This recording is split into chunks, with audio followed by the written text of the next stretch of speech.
তো এই গেমে আমাদেরকে বউ আর শাশুড়ির ঝগড়া থামাতে হবে, কারণ এদের ঝগড়ার কারণে এই বেচারা ছেলেটাও ফেরায় আছে। কি বলবো আর ভাই, সব জায়গায় বউ আর শাশুড়ির ভিতরে ঝগড়া হয়। তো আমরা পাশে কিছু টাকা দেখতে পাচ্ছি, মনে হয় এগুলোকে ব্যবহার করতে হবে। তো প্রথমে আমরা একটা গিয়ে ড্রেসিং টেবিলে দিয়ে দেখি, তো হ্যাঁ হয়েছে। তারপরে কোথায় যাওয়া যায়, খাওয়ার টেবিলে হয়েছে। তারপরে কোথায় যাওয়া যায়, আচ্ছা দরজাটা, তারপরে ওই যে জানালাটা।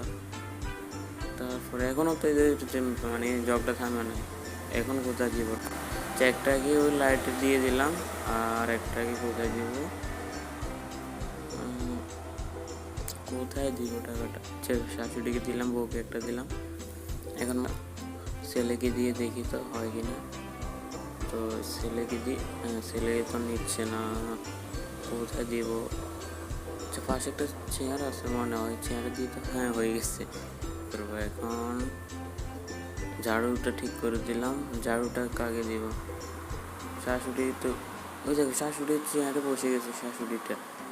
এখন কি করা যায়? ঝাড়ুটা বউকে দিয়ে দিই, বউ তো নিচ্ছে না, তাহলে ছেলেটাকে দিয়ে দিই, দেখি তো ছেলে নেই কিনা। হ্যাঁ ছেলে নিয়ে গেছে, আমরা লেভেলটা কমপ্লিট করে ফেলেছি।